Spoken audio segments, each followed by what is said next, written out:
Ribuan pekerja pariwisata yang bernaung di bawah Federasi Serikat Pekerja Pariwisata di Kabupaten Badung hingga saat ini belum ada yang dirumahkan sebagai dampak turunnya tingkat hunian kamar di tengah merebaknya virus corona. Para pekerja masih bekerja seperti biasa, baik di hotel, restoran, maupun spa.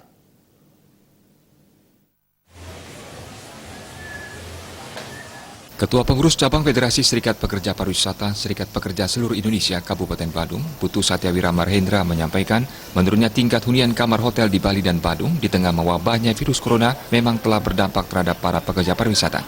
Dampaknya paling dirasakan oleh para pekerja pariwisata yang tidak bernaung di bawah Serikat Pekerja Pariwisata. Banyak pekerja telah dirumahkan akibat minimnya kunjungan wisatawan. Situasi berbeda dihadapi ribuan pekerja pariwisata di Kabupaten Badung yang bernaung di bawah Serikat Pekerja Pariwisata. Hingga saat ini belum ada di antara mereka dirumahkan hingga pemutusan hubungan kerja. Menurut Satyawira, jika terpaksa mengambil tindakan tersebut, pihak manajemen harus melakukan perundingan terlebih dahulu dengan pengurus serikat pekerja sehingga tidak membuat keputusan yang merugikan pekerja pariwisata.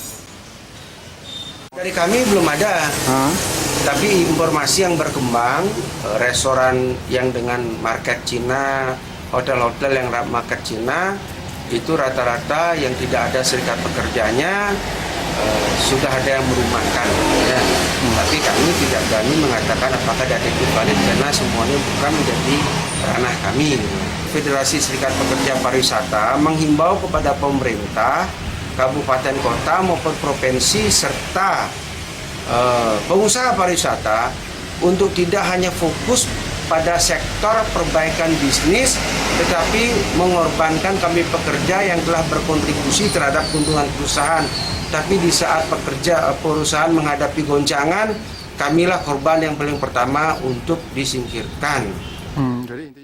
Putu Satyawira Marhendra menambahkan, jika pihak manajemen terpaksa mengambil keputusan pemutusan hubungan kerja, hal itu harus merupakan keputusan paling terakhir yang harus diambil, dengan mempertimbangkan dengan matang berbagai hal termasuk keberlangsungan hidup para pekerja pariwisata. Suparyana, Bali TV.